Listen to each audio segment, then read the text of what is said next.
السلام علیکم. امید چې تاسو روغ جوړ او صحتمند اوسئ. نن داسې یو شخصیت موږ ځان سره لرو چې مختلف ملکونو کې ګرځېدلی د هغې ځي مایندسیټ او بزنسونه یې کتلي چې څنګه ده.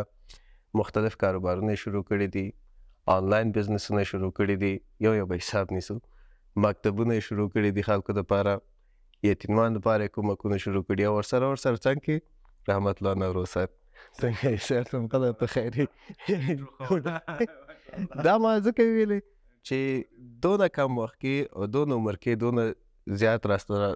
راوړنه کول اسانه کار نه دی که نه ماته خو دا څه ښکاري. مونږ تاسو نو مختلف خلکو نه په مختلفو صفتونو پیژنو. مثلا څوک وایي چې ښه دعوي ده، دعوتګر ده، څوک وایي ډېر ښه مایندسیټ لري او بزنسمین ده، څوک وایي ډېر ښه ورور ده. دا ټول اورېدلي دي خو زه غواړم همدغه ټول شیان تاسو خو نور چې تاسو د رحمت الله نوروز کرکټر په کوم شخصیت کې ګورئ تاسو؟ جزاکم الله خیره. دا ډېر ښه پوښتنه ده. اصل کې یو مسلمان نه دا توقع کېږي چې هر کار کوي هغه باید په احسن عمل باندې وکړي، ځکه چې قرآن هم وایي،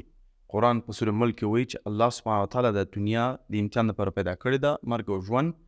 تاسو ګورئ کوم یو پکې احسن عمل لري، الذي خلق الموت والحیاة لیبلوکم ایکم احسن عملا.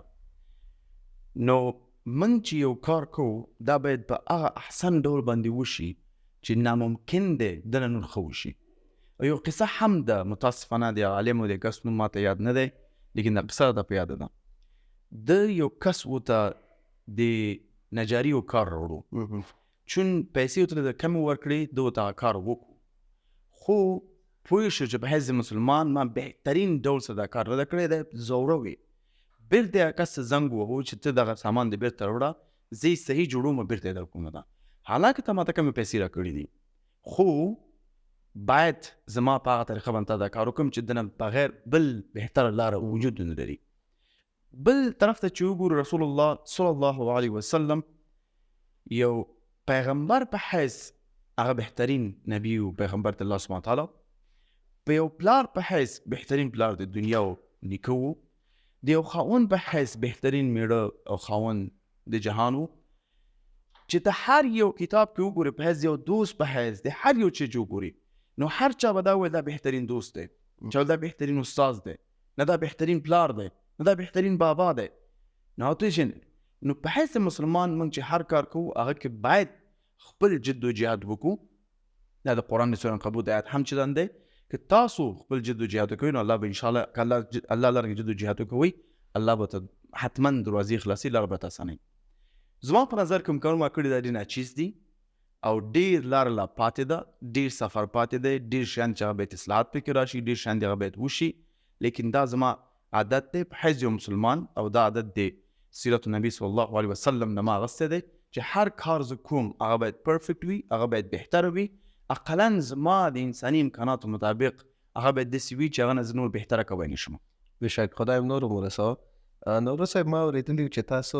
شروع د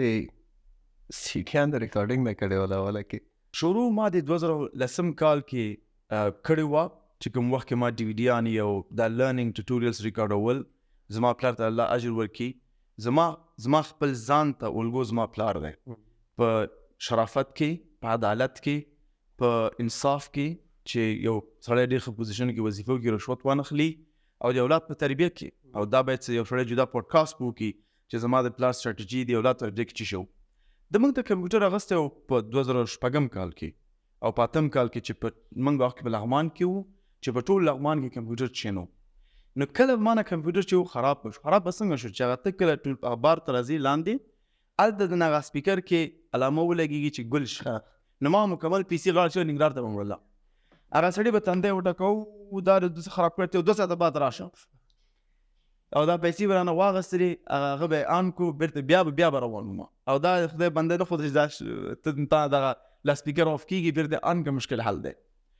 په هغه وخت کې دا ډي وي ډیانې ما جوړولې او ډېر جالبه تجربې لرم. ما سره نوکیا N8 موبایل و که څوک یې پېژني، په هغه باندې ما ټول ریکارډینګ کوو. نو ما به چوکیګانې کېښودلې، زه په یو کورس کې استاد وم، چوکیګانې مې کېښودلې بیا موبایل پې کېښودو. ما خو نه ښکاره کېدلم که نه چې مثلا دلته موبایل دی، نو ما به چې موبایل کېښودم دا اوس صحیح شو، چې وبدلېدم تختې ته ریکارډ به مې کوو چې 1 ساعت بعد لیکچر ته راځم ګورم، ځکه څوک نه و چې ډایرکټ کړي، یا به زما سر نه و یا مې مخ نو نو په هغه د الحمدلله هغه ډیویډیانې اوس هم په لغمان کې په میاسلم پلازې په ننګرهار کې فکر کوم چې په نورو ولایتونو کې هم خلک یې ډېر استفاده کوي چا کې مایکروسافټ افیس و وینډوز او نور کوم داسې شیان بالکل دې ځای نه ما شروع کړې ده. ماشاءالله د سیډیا ته ریکارډینګ شروع کول نو اوس د څو ادارو خاوندې تاسو؟ مسؤلیت یې لرم چې کوم افغانستان کې دغه څلور دي. څلور دي. نو صاحب د څلورو ادارو کې د کوم کنټرول سخت او کوم درته زړه ته ډېر نږدې ده؟ دا ډېره ښه پوښتنه ده. د باندې ما یو څه مخکې فکر کړی دی. ټول نه سختترین اداره چې سړی مخکې ویسي او مختلف انګلونه یې کنټرول کړي یو سره یو ځای راوړي چې یو نتیجه مخکې ته راشي هغه یولرنا ده. ځکه هغه کې ټکنالوژي ډېر زیات قوي داخل ده، په هغه کې استادان داخل دي، په هغه کې ډېر زیات شیان داخل دي چې ټول باید ته په یو وخت کې یو ځای راوړي تر څو پورې څه شی وشي هغه سیسټم مخ ته لاړ شي. دویم دلیل دا دی چې زه دومره په ایډوانس ټکنالوژي نه پوهېدلم نو په مرور زمان ما زده کړې او ډېر زیات تاوانونه باندې. دویم قمر یو امید ده، یو رڼا ده چې ما ته هم بخي او نورو غړو ته چې کوم پکې کار کوي که زموږ ډونران دي. یو اسانه بوته نه یم چې اسانه دی، قمر په یو پارک کې یعنې قدم وهل نه دي، خو زما په نظر باندې په قمر کې کوم ستړیتیا چې ده هغه داسې ستړیتیا نه حسابېږي. افغان انسټیټیوټ چې کوم دعوتي دی هغه د آخرت یو ګارنټي غوندې ده. په دې امید یو چې زموږ کار خلک الله سبحانه وتعالی قبول کړي او په آخرت موږ ته راکړي. ځکه یو هوښیار سړی چې ځان ته یو سړی منطقي سړی وي او ځان ته هوښیار وي هغه به هرګز خپل پلان محدود نه کړي دنیا ته که څوک منطقي دی. ځکه که ته وګورې ته مکتب 12 کاله لولې، 4 کاله پوهنتون لولې، 2 کاله ماسټري لولې، دا تقریبا شاوخوا 13 کاله علم شو، بیا پی ایچ ډي ورپسې کوې، بیا یعنې په اصل کې 25 کاله ته په دې مصرفی چې ستا آینده ښه شي. هغه آینده باندې کوم چې ته پوهېږې 1 کال ژوندی، 2 کاله ژوندی، 1 ورځ ژوندی، 15 ورځې ژوندی، بیا هم آیندې ته کار کوې، نو ته به یو احمق ترین سړی د دې دنیا یې چې په دې پوهېږي الله حق دی، آخرت حق دی او بیا ورته کار نه کوې. او ته په دې پوهېږي چې مرګ حق دی او ته په دې پوهېږي ته مړ کېږي، بیا ورته کار نه کوې. نو دا یو ډېر مهم موضوع ده. زما په نظر چې څوک په دنیا ته صرف کار کوي او آخرت ته نه هیر دی، دنه نو قمقل انسان په ټول دنیا کې نشته دی. که دا خپل آینده تشویش شي، یو باسواد ځان ته بعضې کسان وي ځان ډېر ډاکټر او انجینر بل وایي، لیکن فکر د سیکولرزم لیبرالزم لري. زه صحیح ده، زه پوهېږم که دې بخش ته ښه اوسي نو که امید ته ډېر هوښیار سړی نه یي، ځکه ته باید خپل آینده باره فکر وکړې، آینده زموږ آخرت دی. بیا یقین چې دی، یقین یو امید دی. یقین د افغانستان د مشکلات دپاره یو حل لاره ده. افغانستان مشکل په ده نه حلیږي چې ته په دې فکر راتلونکي 15 کلو کې 10 کلو کې دا به حل شي. نه، موږ باید څو سټیجونو سټراټیجیک پلان ولرو آینده نسل دپاره چې څنګه وکولی شو هغوی تربیه کړو چې د هغوی ښه فکر ولري، هوښیار وي، په ساینس او ټکنالوژي او په خپل دین باندې خبر وي، وکولی شي خلکو سره ښه رابطه ولري، اخلاق او آداب یې صحیح وي، وکولی شي چې فکر وکړي چې یو مشکل څنګه حل کړو. انشاءالله هغوی کولی شي د افغانستان آینده حل کړي او مشکل یې حل کړي ورته، که هغه اقتصادي دی، که هغه اجتماعي دی، که هغه موږ سره نور کوم اختلافات دي. موږ ته یو قوي نیرو د راتلونکي د نسل په کار ده چې هغوی دغه ملک مخ ته ویسي څنګه چې په کار دی. او دې دپاره الحمدلله موږ 2000 شاګردان لرو او امید دا د 2015 کال کې چې موږ 15000 شاګردان ولرو انشاءالله، دا امید دی. نوروز صاحب څنګه چې مونږ تاسو لیدلې ناست یو او ګرځېدلي یو، لیدونکي هغو نه یې لیدلې، خو زه یو پوښتنه ډېر وخت نه ما ذهن کې ده، څنګه دا هر څه مینج کول، کنټرول کول، بعض وخت داسې شي که بل څوک اوسي زه وایم چې دا نور لیمټ ده ختم شو، نور دې نه بعد کېدی شي یا به سړی وباسي یا ورته مګر ډېر راحتۍ سره ریلاکس سره حل کړي. دا موټیویشن کوم ځای نه راوړي؟ جزاک الله خیر. یو خو دا دی زه په دې فکر یم د هر څه د الله دی او الله یې بېرته غصی شي. زه فقط امانتدار یم، یو څو ورځې ما ته مسؤلیت راکړی دی. زه پوهېږم زما مسؤلیت، قدرت، وخت ټول محدود دی، دې دپاره نه وارخطا یم، نه کوم ډول باندې زه عجله لرم چې عجلې د وجې نه چا باندې مثلا فشار راوړم یو نه وه، لیکن په دې هم پوهېږم چې باید ناراستي ونه کړم. نو دا یو نه وه، زه پوهېږم چې د هر څه د الله دی، نو دې دپاره زه که ملکیت نشم کولی پې اواز پې وکړم دا زما ملکیت دی او دې دپاره څوک پې لاس وي خفه کېږم، نو زه ریلاکس یم عمومي ډول باندې. دویم صحیح دی زما ژوند لږ زره د حالتونه په شیان کې ډېر دي، چې د نو زه خپل اشتباه ګورم بدون شک چې کوم افغانستان کې مې کړی دا اشتباه نه ګورم خو د افغانستان نه بیرون چې کوم کارونه روان کړي دي هغه یو نو اشتباه ګورم ځکه زما به ټول توجه دلته وای دا به ډېر ښه وه یو څو ورځې مخکې نظیر راته ویلی چې ما غوښتل چې ژوند کې شی وکړم چې ستا حالت ګورم زه همداسې ښه یم ځکه چې د شپې د وجو پورې ویښ پاتې شه سهار وختي راشه مختلف کارونه خلک تقاضاګانې نو بیا هم انشاءالله زه په یو حده پورې کولی شم او ټول نه فکر کوم چې مهم لاره دا ده چې یو کار شروع کړې هغه دپاره دا غوندې بهترین ټیم غړي باید ولري چې کار مخکې ویسي فکر کوم چې سړی عدالت وکړي عدالت دا د ټول کارونه زه نه کوم موږ شاته ډېر یو عظیم یو ښایسته یو با تقوا با جرأته با کیفیته ټیم لرو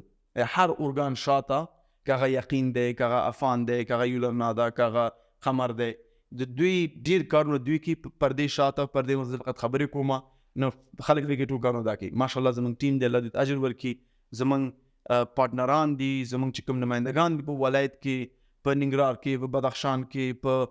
په قندهار کې همداسې په دایکنډي کې هر یو ولایت کې هغوی زحمتونه وباسي شپې د ورځې منډې وهي او زه اکثر وخت کې استراحت کوم اصل کې دا کریډټ او دغه تعریف باید هغوی ته ورکړل شي او دعا باید وشي هغوی د الله قبول کړي زه یو فقط یو محدود یو وړوکې برخه مخکې وړم دا ټول د تاسو بزرګواري ده کریډټ خپله اخلي نورو ته ورکوي خدای نور هم ورسوه چې داسې نور خلک تاسو سره راغونډ شي او د کار زمینه برابره شي دا کار د طریقه تاسو ټول پیژني مګر شخصي ژوند هم څوک خبر نه دي چې څه رقم ته مخکې وړی بعضې وخت موږ کینو زه بعض ثانیې وایم ریکارډ کوم هسې پټ ریکارډ کوم راچوم چې نه یار دغسې ژوند هم لرو موږ نو مثلا څه رقم بعضې پکې نه مثلا فوټبال کې ډېر ښایسته ښایسته ګولونه وهئ که نه منډې وهئ او دا هغه فوکس هم ډېر زر زر پوهېږي چې کوم خواته څه رقم ته وکړئ نو اول دا چې فری ټایم کې چې کله تاسو پوهېږي دغه ټایم فری ته ریلیکسیشن دپاره څه شی کوئ دا ډېر ښه پوښتنه ده یو خو دا ده چې ما سره ډېر کم وخت فری ټایم وي بلکې زما نه یادېږي کله ما سره فری ټایم دا یو ډېر مهم پوښتنه ده ما څه موده مخکې چې کور تلمه نو پلار به خبره وکړه ورور به وویل چې پلانکی کار زه نه شم خدای ته وګورئ اصلا د کور کې خو مثلا غم نه کوئ که نه یا د خپلوانو کره لاړ شي هغوی بعضې مشکلات ته وایي هغه همسایګان خبر شي دلته راغلی دی هغوی راشي نو انسان ضعیفه دی نو دا مسئله شته دی خو زه چې کله وزګار شم که کور کې یم بیا کومه ډاکومنټري وګورم زه ډاکومنټریان ډېر ګورم زما ساتیري چې دی یو علمیت راغستل دي که هغه د هر بخش وي که هغه ساینس وي که هغه ټکنالوژي وي که هغه بل وي حتی دا به خلکو ته جالبه مو وي زه چې کله پوهېږم چې زه یو کار کوم په دې کې وخت لګېږي نو ځان ته یو ډاکومنټري یا یو ویډیو پلی کوم چې هغه سړی چې سپکې یاد کړي په اصل کې په اوسط ډول باندې یو انسان 128 آرټیکل معلومات جذبوي دا یو ډېر مهم په ورځ کې 128 آرټیکل 128 مقالې ته د ورځې معلومات جذبوي لیکن ته نه انتخابوي چې څه رقم معلومات جذب کړي رسول الله صلی الله علیه وسلم دعا کوله چې یا الله ما ته با کیفیته یعنی مفید علم به په نصیب کړي نن سبا خلک ساتو ټیک ټاک ګوري انسټاګرام ګوري نور شیان ګوري هغه کېدای شي بعضې پکې مفید علم وي لیکن زیاتره پکې غیر مفید علم دی نو بهتر دا خیر د دوی پته کې فیسبوک در راواغستو ټیک ټاک در راواغستو لیکن ورځ مصرف وي کوشش کوي خپل فری ټایم دپاره یو کتاب ځان سره کېدی یو چې ویډیو هم ګوري علمي ویډیو وګوري یو شی به ترې زده کوي که ته د ورځې یو حرف هم زده کړي دا په څو کلو کې ته ډېر زیات یو ښه بانک د معلوماتو جوړېږي او ته ډېر ښه استفاده کولی شي نو زما په فری وخت کې زه اکثر یا ټوټوریلز یا معلوماتي او ویډیوګانې ګورم که زما لیپټاپ تا خو لیدلی دی 1 ملیون ټاپس پکې اوپن دي که نه دا اکثر ما پرېښي چې زه مختلف شیان پکې پلی کړي چې کله ما سره ټایم وي بیا هغه زه اورم او یا یې ګورم نو فکر کوم دا کوم او اوس مې زړه ده چې چیس زده کړم چیس زده کړم چې هغه انشاءالله ولې سر خلکو سره وهم چیس ډېر ښه اوس مې لږ مې زده کړی دی ډېر زه پرې نه پوهېږم خو انشاءالله زړه مې چې زده کړم ځکه ذهني لوبه ده او زما ذهني کار مې خوښېږي دا مخکې تاسو ویلي چې کور ته لاړ شم او والده صاحب والد صاحب او همسایګان دا خبره کوي ما ته همیشه دا یادېږي چې کله تاسو افغانستان ته راځئ ډېر یو خفیه پلان سره راځئ که نه چې یو میاشت پورې کم از کم څوک خبر نه شي چې زه دا خپل کارونه ټول سر ته ورسوم راغلی نه یې دفتر کې دلته خلک ناست دي دا ډېر جالبه ده. دا د دوستانو مینه محبت دی. پرون شپه چې موږ یو 50 کسان د مختلفو وزارتونو نه د ریاستونو نه که هغه داخله ده او خارجه ده نور دوستان غوښتي وو، د هغه عمده دلیل دا و چې دا خلک مې باندې ګران دي، دوستان دي، کلو نه یې پېژنو، غواړي ما سره کښېني. قریش صاحب ما هغه څو دفعې وعدې وکړې زموږ ناسته ونه شوه. مې ولې نه چې زه یو کس سره کښېنم خبرې کوم دا ښایي ټوله دعوت کړو 50 کسان او سره کښېنو خبرې وکړو یو ډوډۍ سره وخورو. نو همدا دلیل و. خو زه واقعا همیشه چې راځم چې دنه مختاره کاته شي ما لیست جوړ کړی کوم کارونه به د افغانستان کې وکړم، کوم باید ونه کړم، کوم اشتباهات مې تیر ځل کړي وو، څه شی مهم دي. دې ځل فکر کوم چې هغه 3 اشتباهات مې تکرار کړي نه دي، هغه باندې تم پوهېږي چې کوم دي. او فکر کوم چې زه به خلکو ته وړاندې کوم دا ښه دی چې یو شی خلک زده کړي. یو اشتباه زما دا چې ما به هر چا سره لیدل، نو دې ځل ما دا ډېر کنټرول کو، هر چا سره نه بلکې چې بیخي ډېر مهم نه و ما سره لیدل نه کوله ځکه وخت ډېر نیسي. دویم دا تیر ځل راته ما ویډیوګان نه مې ریکارډولې. دې ځل ما پوډکاسټونه کړي، ویډیوګان مې ریکارډ کړي دي، دوباره به د ټول چینل فال کړي دي. نو ماشاءالله خلکو ته اوس راسي کېدای شي ګټه ورسي. اوس هم لکه چې ډېر کم ټایم ده چې ویډیو ریکارډوئ تاسو. یعنې دا نن هم زه تقریبا 15 بجې پرواز لرم. سهار وختي راغلو 12 بجې شپې دفتر نه لاړو، سهار وختي بیرته راغلي یو ناستې ویډیو ریکارډو. ځکه زما کمیټمنټ چې کوم ما ځان ته ویلي زه به دا کار کوم. همداسې نور شیانو چې هغه ما لیست کړي وو کېدای شي بعضې مناسب نه وي، نو هغه باندې ما کار کړی دی. الحمدلله خوشحاله یم. دې ځل څه چې لازم بیا هم نه دی شوي، لیکن یو حده پورې لاسرسی لرو. نو وروسته به هر څوک ژوند کې یو پراید لري د خپل یو شي باندې خپل فخر کوي چې زه دغه شی یا ما ته خدای را کړی دی یا که څوک خدای نه لري یو بل طریقې سره وایي. تاسو په کوم داسې خپل کوالټي باندې اندازېږئ؟ دا ډېره ښه پوښتنه ده. دا 2 خبرې به زه واضح کړم چې الله سبحانه وتعالی هر انسان ته یو څه د نورو نه لږ زیات ورکړي دي تر څو پورې هغه استفاده کړي او ځان ته یو ځای ته ورسوي. دله څومره چې زر دغه معلومول چې تا ته الله څه شی درکړي دي نو ته به انشاءالله ډېر زر یو ځای ته ورسېږي. کېدای شي ته ښه خبرې کولی شي، کېدای شي ته ښه دوستان ولري، کېدای شي ته ښه فامیل ولري، کېدای شي ته بهترین مېرمن ولري. څومره زر چې کولی شي دغه نښه وپېژنې نو انشاءالله همدومره زر به کامیابه یې. یو دا زه به تاسو هم زما څه شی دی دا هم تاسو ته ووایم. دویم دا ډېره ښه پوښتنه ده ماشاءالله. د سایکالوجي ادرس نه یو انسان باید ځان نه پوښتنه وکړي چې زه څه شي باندې فخر کوم او څه شي نه زه د خپل ژوند ارزښت ځان ته بخم. یعنې په حیث د انسان څه شی زه یم چې دغه کار زه کوم یا دا کار ما کړی دی دې دپاره زه یو مؤثره باارزښته انسان یم. ځکه قرآن هم وایي په سوره الزمور کې چې هغه کسان چې علمیت لري یا کسان چې علمیت نه لري مساوي دي سره. یعنې په انسانانو کې بعضې بدون د شک په الله طرف ته موږ فقط په تقوا باندې معرفي کېدی شو، لیکن په دنیا کې یو انسان ډېر تکلیف ویستی ډېر زحمت ویستی دی، هغه ارزښت او مقام بره دی. حتی پیغمبرانو کې ټول پیغمبران چې د الله سبحانه وتعالی پیغمبرانو، لیکن بعضې چې نبیانو پیغمبران دي هغوی نسبت د نور نه الله ته نږدې وو او هغوی غټ یو ته وو یا بارزشه پیغمبرانو چې په جمله کې ابراهیم علیه السلام دی، موسی علیه السلام دی، عیسی علیه السلام دی، موږ سره محمد صلی الله علیه وسلم شته دی، نور هم شته دی. نسبت د نور نه الله د هغوی مقام جګ کړی دی او په قرآن کې ورته هم قصې ذکر کړي دي. حالانکه یو حدیث ضعیفه دی لیکن دا حدیث ډېر مشهور دی چې الله سبحانه وتعالی 1,000 پیغمبران دنیا ته لیږلي دي لیکن 15 په قرآن کې ذکر کړي دي. څو دلایل علما هم ورکوي. یو دلیل دا چې قرآن کې به ډېر ټول ذکر وای نو قرآن به چا چېرته وړو. دویم دا دی چې هم دوی یعنې موږ سره مربوط دي چې کوم ماحول کې موږ وو نور او دوی یعنې ونه وایم چې بارزشه دي لیکن کارونه چې کوم کړي دي هغه نه موږ ډېر درس اخیستلی شو. خو لیکن اصلي دلیل دا دی چې الله سبحانه وتعالی هر قوم ته هر یو قوم ته یو پیغمبر لیږلی دی. وان من امة الا خلا فيها نذیر او ولکل قوم هاد چې هر یو قوم ته لیږلی دی. اوس راځو په دنیا کې انسان باید یو دفعه ځان سره کښېني دا پوښتنه وکړي چې زه د خپل د ژوند ارزښت د کوم ځای نه اخلم. او دا پوښتنه د هر کال کې خپل ځان نه کوم چې کله کال پوره کېږي زه خپل ځان نه کوم. چې کله په مالیزیا کې وم کې زه به KLC ته راغلم ما به دا پوښتنه ځان نه کوله چې زه د دې کال د خپل ژوند ارزښت کوم ځای نه اخلم. که ما سره 2 کسو اسلام قبول کړی وو ملې ډن ډیل وشو که نه دا کال ما ضایع کړی نه دی. زه د خپل ژوند ارزښت کوم ځای نه اخلم، زه د مثبت بدلون نه اخلم. د پیسې هیڅ کله هم یعنی په رب الکعبه زما قسم وي چې پیسې آخرترین شی به وي چې ما به تشویق کړي یا به ما یو ځای ته ویسي چې دا کار زه مخکې ویسم پیسې ماته یو اسباب دی استفاده کول لپاره چې وی کولی شم. زه کله مالیزیا کې هم وم، مثلا چې کوم ځای کې موږ دعوت ته نه پرېښودلو، هلته به میوزیک کوم او ټول میوزیکانو ته پیسې ورکول، مې ورشي یو ساعت څونه ګټئ دا تاسو واخلئ، دا میکونه موږ ته پرېږدئ.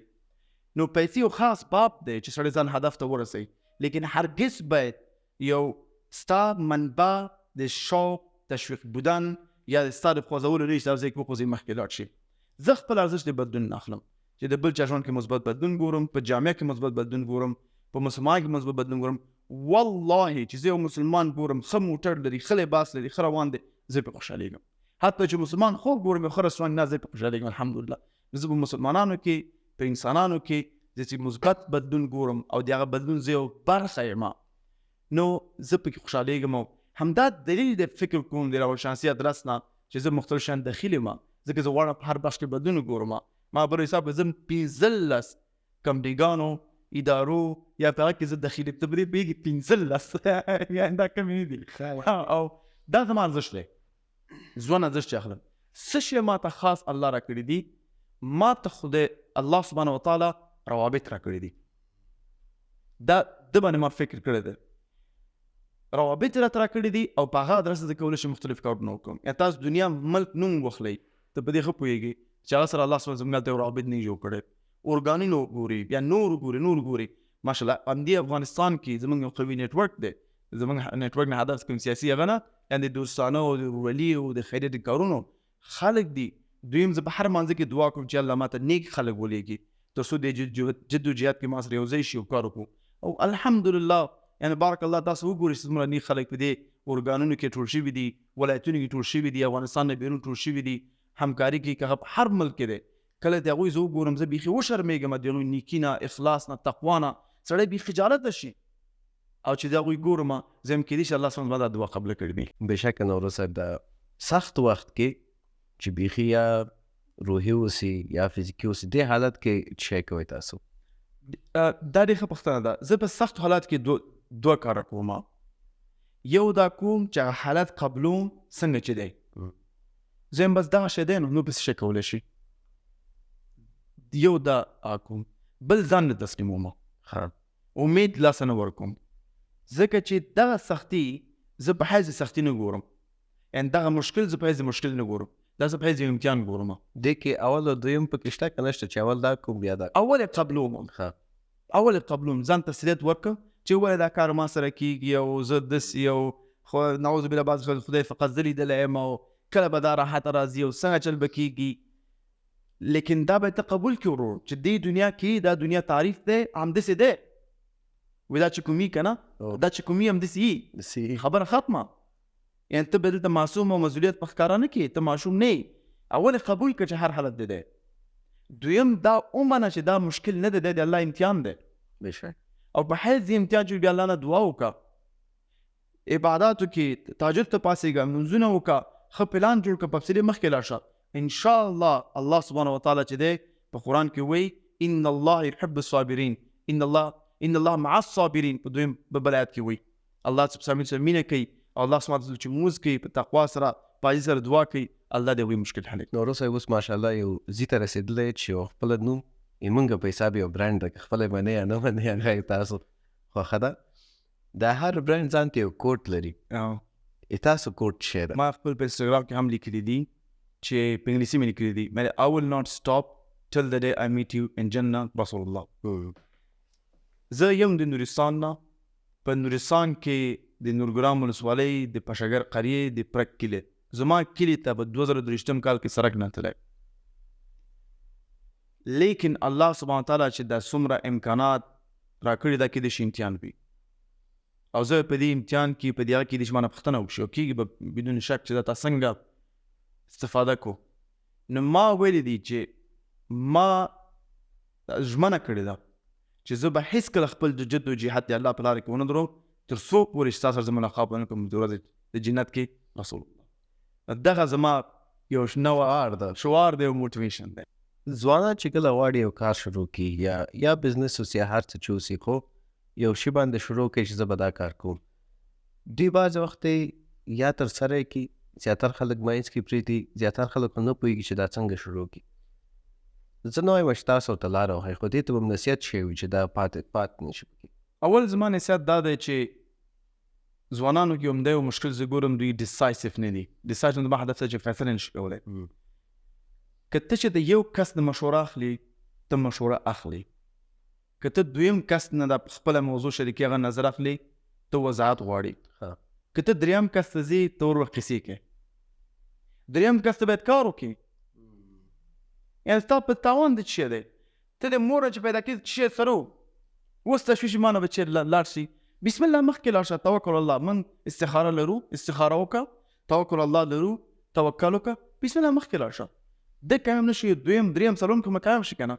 یو څه خو وکړه سرفول دی. پوه نه شوې؟ زمونږ ځوانان ټوله مشورو کوي، په هغه کې نه ښه دي د ده نه پوښتنه وکړم، هغه نه پوښتنه وکړم، ته دا موبایل جواب کړي، دا ایمیل جواب کړي. نه وروره مخکې لاړ شه، په خپل وخت لازګاري شي. لیکن دوو کسانو سره مشورې حق لري، او هغه کسان چې په هغه فیلډ کې پوه شي چې په کوم بحث کې ته مشوره کوې. مثلا ته غواړې په فزیکس کې یو پروژه شروع کړې او ته لږ یو موجي مشوره اخلي، دا غلطه ده. ته باید دغه بحث کې چا چې لاس سره وړي دي لاره پیدا کړه، مشوره ترې واخله، دویم کس نه وضاحت نور هم غواړه، خپل پوښتنې جواب کړه، او دریم ستا باید عمل وي. زما مشوره صرف دا ده دوی ته. بېشک. نو وروسته میوزیک خپل اورئ که نه اورئ؟ میوزیک یو وخت کې چې زه کله جهالت کې وم، میوزیک نه بغیر ما خوب نشو کولی. لیکن کیدای شي شاوخوا 14 کاله به کېږي، زه اوس 30 کلن یم، چې یا 14 کلن فکر ما میوزیک اورېدل بند کړل. هغه کې پاکې مدرسې ته هم تلم، یعنې قرآن هم لوستو، نور شیان هم کول، درس اسلامي درسونه هم ویلي، فقه او نور. لیکن اسلام یو نوع انټرنالایز کړی نه و. نو هغه نه بعد چې دی میوزیک ما داسې فیصله نه ده کړې چې دا نور نه اورم. عموما نفرت مې دې وشو. میوزیک زما په نظر باندې یو خراب شی دی. زه یو ویډیو لرم چې ولې ما میوزیک اورېدل بند کړل، او خپله به دې نفرت وشي. که زما څومره د قرآن سره او اسلام سره مینه په زیاتېدو شوه، په خپله پوه شم دا څونه به ارزښته دی، نو میوزیک ته مې اټومیټیک نفرت پیدا شو. زه به څو دلایل وړم میوزیک خراب دی، د ویډیو دپاره چې تفصیلي سړی بحث نشي کولی. اول دا هېڅ څوک دا نشي ویلی چې میوزیک حلال دی، ده کې هېڅ کوم نشته دی. ما ته کوم خبره شي نه اسلام کې څه میوزیکونه خو به جواز لري، نه څه ده چې کوم میوزیک هغه حرام دی. واټ پیدا کېږي نه ده چې کوم اوري هغه حرام دی. صحیح دی. لکه نشید به اسلام کې جایز شته دی، ووکل چې کوم بیا جایز دي، لیکن ته چې ما نه فتوا شاپینګ کې که نه زه ورته اسانه کوم فلم دا ته چې کوم اوري هغه حرام دی. لنډه خبره کیسه نور ډېرې مه کوه که نه. زه اوس دلیل وړاندې کوم. اول دا د سورة لقمان آیات دی، وخت نشته دې تشریح کړم چې میوزیک واضح ډول باندې حرام دی. بعض دا میوزیک ته نه راغلی، حدیث میوزیک ته نه وایي. عبدالله ابن عباس ته ډېر پوهېږي، عبدالله بن مسعود ته ډېر پوهېږي، ته عطا بن رباح نه ډېر پوهېږي، ته ابن القیم نه ډېر پوهېږي، یا ته د ابو یوسف نه ډېر پوهېږي. ټول د آیات میوزیک باره کې دی. کوم وخت د آیات نازل کېدو، دا آیات چې کوم وخت نازل کېدو هغه نازل شوی چې کوم وخت کې یو د النضر بن حارث تو د اسفندیار او دوستم د پرژن رومن نه ښځې راوړلې او میوزیک باندې ګډولې، تر څو پورې توجه خلک محسوسا خبرو ته ورنکړي بلکې دوی ته توجه ورکړي. دغه حالت کې د آیات نازل شو. حتی په نزول کې سړی وګوري. بل حدیث دی، حدیث رسول الله صلی الله علیه وسلم صحیحین کې حدیث دی چې 3 شیان حرام دي، لیکن زما امت کې به دا حلال شي. یو سلک اغوستل دي، دویم شراب دي، څلور شیان زنا، او بل میوزیک. او ټول څلور کټګري غټ شیان دي. نن سبا زنا چاته دا زنا کوي، وایي دا خو زما ګرلفرنډ ده، دا خو زما ګرلفرنډ ده، زه زنا یې حلال کړې ده. ته چې د شراب څکي، وایي ام جست ا سوشل ډرینکر، وایي زه خو اجتماعي کوم څنګه وړوکی برابر چې اوس کوم خبره ختمه، نور شی نه کوم. څه د خلکو سټایل کړی دی. میوزیک خلکو خیر خبره ده. میوزیک ته مخکې افغانستان کې خلک چې میوزیک ورته ډمې ویلې، هغه هم ښایسته کړو، هنرمند دي کړو، دغه شی هنرمندي ده. بیا ادب کې پولیټي او مثلا نور اجتماعي شیان پکې یوځای کړل. نن سبا راځي چې د ښځو حقوق غواړي د پارلمان دي اروبانه، هغوی نه ګډېږي. د ښځو حقوق په ګډېدو په خاندان باندې وغوښتل شي. ښځو حقوق هغه شی غوښتل کېږي چې څنګه المختصم بالله وغوښتل. المختصم بالله یو کمانډو آرمي مشر د عثماني خلافت، چې کله خبر شي فرانسه کې یو مسلمانه ښځه په بندیخانه کې ده او هغې وویل زما وروره مختصم بالله زما حق غواړي، د فرانسې ته جواب ورکړي چې دا زموږ دا خور ازاده کوي، هغوی ځان کړه د آرمي راواخیسته پوره قوي اردو یې راواخیستله او لاړه خپل خور ازاده په خپله بندیخانې دروازه خلاصه کړه. دغه شی د ښځو حقوق غسل کېږي په کډېدلو په سندرو په دې ښځو نه غسل کېږي. که افسر راشي بسم الله مخکې راشي غر په خپله حیران دی چاته ښځه ووایي هر څه ښځه کېدی دوی ته په خپله وشوه دی غرض تعریف کړه څوک یې تعریف کولی شي. یوټیوب کې ډاکومنټري دغه وګورئ ما ته ویل چې ډاکومنټري تاسو وګورئ هو از واټس ا وومن څوک د ښځې تعریف نشي کولی څوک چې د ښځې تعریف نشي دغه نه ښځو خو غواړي او څنګه یې غواړي هغوی ته ګډېږي او مثلا بدي معافي او از وجود دې خوځي او سندرې ورته وایي ته د ښځو خو غواړي and دا ستا د میوزیک یو چې هغه شی خو متاسفانه ټول نه مذاق او شخند جوړ کړی دی چې څو پورې انسانیت او هغه کوم چې د مسلمانانو تعریف دغه له منځه یوسي. زه به څلورو دلیلو ورته میوزیک حرام دی او لنډ به یې ورکړم. اول دا دی چې میوزیک همیشه تاسو سره ژوند مشوره درکوي ته یوازې ته په غم کې دنیا نه لرې دی عشق دی او غم جنجال دی تا تنهایي کوي. دویم ډیانا کیټني په سیډني یونیورسټي کې ریسرچ کړی دی چې 7.5% خودکشي پاکستان زیات څوک چې میوزیشن دي په خپله او یا په خپله څوک میوزیک ډېر اوري. په پاپ لاټ سینګرز وګورئ په نورث کوریا کې همداسې نور خاندانان وګورئ چې هغوی په ډپریشن کې کړل دي خودکشي ډېر مسې زیاته ده جنجالونه ډېر دي حتی جنیات سره په هغه کې دي. یعنې تاسو بیانسې وګورئ کارډي بي وګورئ نور وګورئ دوی خپل یو ایکسټرا پرسنالټي لري چې کوم دوی جن پوزس کوي هغوی ته نومونه ورکړي دي هغوی پوهېږي. دریم دلیل دا چې میوزیک همیشه دپاره یو خیر طرف ته نه وړي. ته ما ته یو میوزیشن وښایه چې هغه ماشاءالله ښه قرآن لوستی شي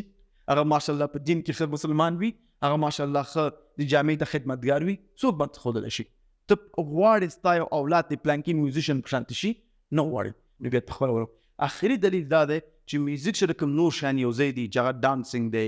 فري میکسینګ دی ډرګس دي چرس دی سګرټ دی دا ټول دلایل سره وکړي سړی دا ویلی شي چې میوزیک اورېدل میوزیک کې دخالت میوزیک اخیستل میوزیک پروموټ کول دا ټول شاید ادرس نه حرام دی او که څوک حرام نه دی اهلا وسهلا خپل دلیل وړه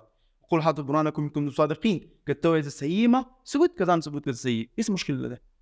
نو وروسته ما ته ډېر وړکې سوال ښکاره شوی سبحان الله ډېر زیات تشکیل پکې ماشاءالله مسایل وو. وروسته داسې کوم شیان دي چې اوس بعضې وخت ته غواړې وکړي مګر کولی نه شي د بعضې محدودیتونو د وجې یا به وایي چې اوس زه یو فیس جوړ شوی یم که چیرې زه داسې کار کوم کیدای شي نور خلکو نومونه هم پکې داسې راشي او بیا یا بعضې معاشره کې یو کار بیخي عادي اوسي هغه معاشره کې هغه داسې جوړ شوی چې که ودې کو خبره خرابه ده تا باندې یو تور لګ ولا بدون شک محدودیتونه راغلي دي بعضې اقتصادي پلانونه زه لرم چې هغه نشم تطبیق کولی ځکه چې ما سره د اسلام نوم یو ځای دی که هغه کې ناکامه شم خلک به اسلام ملامت کړي. زه خپل ژوند کې الحمدلله دومره امکانات لرم چې ژوند وکړم لیکن نشم کولی په هغه صورت باندې ځکه چې زه یو خیریه بخش کې کار کوم. زه ته مثال درکم زه د ترکیې ته تلم نو هغه سیټونه چې ټول ډک وو زه سفر ډېر کوم نو زما هغه مایلز او سمایلز نمبر زیات شوی و نو ما ته کسانو ویل موږ ته بزنس درکو فري یو روپۍ هم د اضافه نه ورکړې ځکه اکانومي زموږ ډکه شوې ده موږ اوور بوک یو نو ما دلته نشم کېناستلی ولې ما نشم یو بل کس کېنوئ دلیل دا ومایل که ما څوک بزنس کې وګوري ما ته مکمل دوی فري راکړی دی خلک به یې ګوري خیریه پیسې ورکړي بزنس کلاس سفر کوي که نه بدون د شک ژوند په دې مسلو کې لږ هغه شوی دی سخته شوی دی. بعضې خبرې زه غواړم وکړم لیکن د اجتماع او د حالت نه نشم کولی. زه مثلا یو څو ورځې مخکې موږ یو ویډیو ریکارډ کړه چې دا د ګروپي ودونو په زه په خلاف وم او خپل دلایل مې وړاندې کړل نو هغه ویډیو مې لکان ته چې دا ما اپلوډوي ځکه چې بعضې کسان پکې لګیا دي د هغوی احترام دپاره چې کوم فتنه جوړه نه شي نو ما غلی کړو ځان که وشي زه سره بیا پرایویټ خبرې وکړم. ډېر مسایل داسې شته دی بدون د شک چې زه هغه د خدمت د وجې نه کوم خپله یا د خپل ځان دپاره مثلا بعضې وخت وایي سړی یا لاړ شم دی چکر ته دغه ځای ته لاړ شم که نه چکر خو هغه کې تاسو هغه ممانعت نه لري یو داسې مثال مې تاسو درکړو داسې څه شته دی نه زه غواړم وټساپ کې ډېر خلک بلاک کړم نشم بلاک زه یم چې خلک به څه وایي که نه که زه غواړم واقعا بلاک کړم ډېر خلک لیکن حوصله به ورسره کوې چې بلاک کوې صرف مسلمان دی ځان ته دایي وي دا وایي زه یې بلاک کړی یم وټساپ کې نو همداسې یو خور وه کېدای شي دا ویډیو وګوري نو هغه پوښتنې کولې چې هغه کولی شي ګوګل کې هم سرچ کړي زه په خدمت کې یم د هر کس لیکن بعض وخت یې نه کېږي چې ما ته شپې هم زنګ وهي سهار هم زنګ وهي نو ډېر زما غواړي صرف یې بلاک ته ځم خو بیا هم زه بده خبره بیا اشتراک کېږم دا یو هغه شته دی بدون شک. دولت صاحب 10 کاله بعد کوم ځای کې ګوري خپل ځای ښه پوښتنه ده 10 کاله بعد چې و 3 کاله مخکې ما ځان بل حمیدو لیکن اوس 10 کاله بعد ځان په دې ګورم زه به د مسلمانانو یو سوشل میډیا مخکې وړم د جهان مسلمانانو مسایل سره به داخل یم نه فقط د افغانستان دا زما غټ امید دی.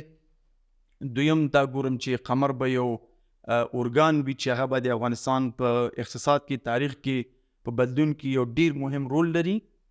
دې ته په حیث اورګان ګورم په دې ګورم چې ماشاءالله اوس ګور زموږ سکالرشپونه کسان فارغ شوي دي څوک وزارت کې ویان دی څوک چې دی په قومندانۍ کې ویان دی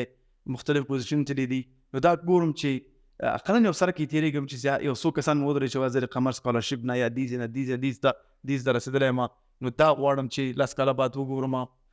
ښایسته انفراسټرکچر جوړ کړو په مختلف افغانستان کې که هغه د خصوصا د زراعت بخش کې دی په لغمان کې چې کوم موږ څه ژوند وکړو دا غواړم ښایسته باغ وي انیمل پارک وي دا په قندهار کې پنجوایي ولسوالۍ چې موږ کارونه روان کړي دي هغه غواړم ښه نتیجه راوړي بعضې کارونه زموږ دي چې هغه لا 15 کاله 10 کاله بعد نتیجه راوړي نو زه به ډېر زر 2040 کال دپاره پلان لیکم او خلک سره شریکوم خو چې عمومي کوم همر به صرف افغانستان کې نه ګورم په نورو ملکونو کې به هم کار کوي یو ښه منیجمنټ به لري دویم زه به د مسلمانانو عمومي په ژوند کې او په هغه کې دخالت لرم یعنې په مثبت بدلون کې خصوصا د میډیا او ټکنالوژي ادرس نه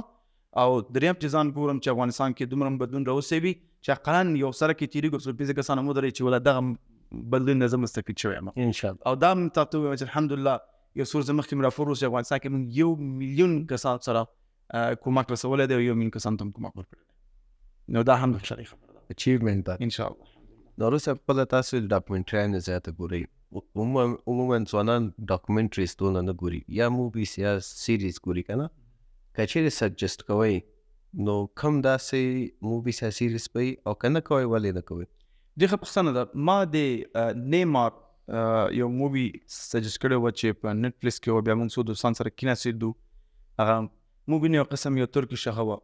یعنې زه سجسټ چاته نه شم ورکولی خو لیکن که څوک نیټفلکس لري نو کولی شي میریکل سیل 7 دی وګوري دا د یو پلار او د اولاد ترمنځ کې یو ډېر ښایسته قصه ده او فیملی فرندلی ده د نه مخکې سره چې مووي وګوري یو ویب سایټ دی ما ته نور رالېږلی او متاسفاً زه مووي نه ګورم نو هغه ما چې کړی دی چې په هغه کې دا ټایټل یې واچوي تا ته لیکي که د نوډټي وي فامیل سره کتلی شي نشي کتلی څنګه مسله ده نو دا به ورته ووایم بل که زه خلکو ته ووایم نو بیک ټو فیوچر دی وګوري بیک ټو فیوچر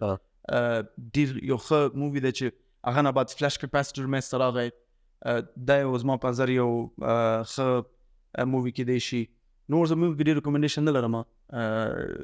نو موږ هم دونه نه یې کتلی خاص ویل بعضې یو نیم سجسټ وي چې هغه بالکل یو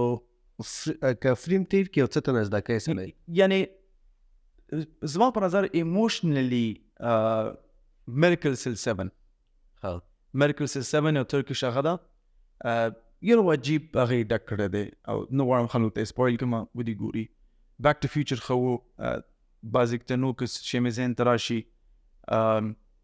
یو دا دوه دانې بس دا فردن خلکو ته مشوره ورکوم او که ګوري نو سیریز کې بیا کولی شي چې د میسج ګوري هغه ښه دی د لیش آرترول هم یو څو سیریز ما کتلی و ما هغه دپاره پوهنتون نه 15 اخیستی و هغه مې ټول کتلی نو ما بیا لږ لږ پکې ترکیش هم زده کړې وه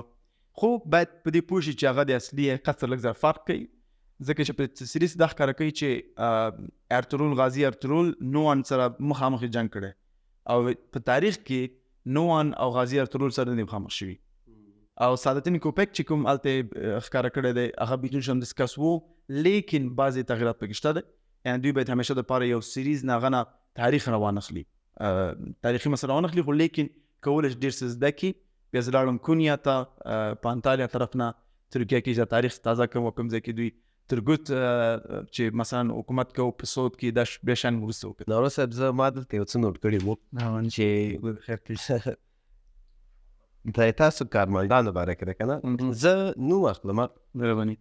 دا یو داسې فن ټایپ گیم ده نوټیفیکیشنل هم ده خلکو ته څوک چې دوستان او خندقونه دې کنلي دي چې کوم ځای کې ما وغورځئ هغه کې دا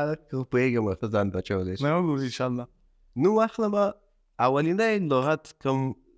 تعریف په حساب صفت چې راځي ډایرکټ به یې وایي سوچ به نه کوي ساوند صحیح ده اول شروع کوو ټایم قید کړه الماس موبند unorganized ریاض ډېر زیات فکر کوي استاد شمس ډېر احتیاط کوي شهرام ډېر زیات دخیل دی بس ډېر شیانو کې فضل الله غوث د بانو کې ایکسلنټ دی شرف الدین عظیمی زما په نظر یو ښه استاد دی سایکولوژیست دی جاوید ابراهیمي د ممی زوی دی عبید الله وسام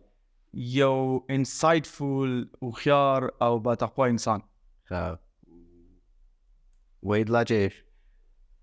زما په نظر استقامت والا انسان دی ډېر ښه فرید فنا لیزی او ټالنټډ اول کنه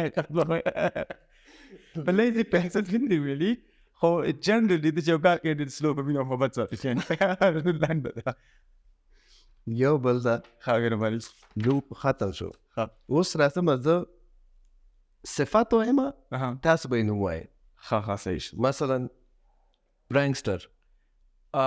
ریاض اخی انجینر صاحب لطفی انجینر صاحب لطفی فنی الماس الماس التم خالصه صحیح creative suit وحید الله بشک procrastinator خان الله او ریاض دا ترجمه دي په خپل ګرباز خري چې پوینګ څه معنا لري on time delivery چې څوک کوي زما په نظر هغه کې باید بیا انجینر لطفی راشي talkative ډېر څه خبرې کوي زبیجان به زبیجان علما pessimist یو څوک چې بیخي منفي ګرا ده خان الله disciplined employee چې بیخ some discipline ده چې ډیسپلین کې وایم زه به هغه نظیر ته وایم narcissist چاته نارسسست نه لرو بیخي نه لرو نارسسست most fashionable فرید ثنا لیزی کې راغله فاشنبل د فاشن ماشاءالله ښه سټایل سلامات کې چې خیر اوسئ نو رس او ډیډیکیټډ به هغه وایم سچام وایم سایت چا ډیډیکیشن دی یو خو ډېره مننه وخت ځکه دا څونه وخت بعد فلایټ هم د زه او دونه کوم وخت کې دلته راغلی ریکارډ ته او امید لرم چې کوم دوستان ته تاسو صفتونه ورکړل خوشحاله اوسئ ته به دا به ثبت کېږي ریکارډ کېږي اپلوډ کېږي نور داسې بعضې نورو ټاپکونو باندې چې کله باسو او کوم چې کامنټونه کولو له خیر سره نورو سره نو پوښتنه کوو ډېره مننه جزاک دا زه وایم دا مای بیسټ انټرویو وا او فرید فنا یو ښه هوسټ و ټول جریان کې ډېر ریلیکس وم او الله تاسو ورکړي سلامات ان شاء الله السلام علیکم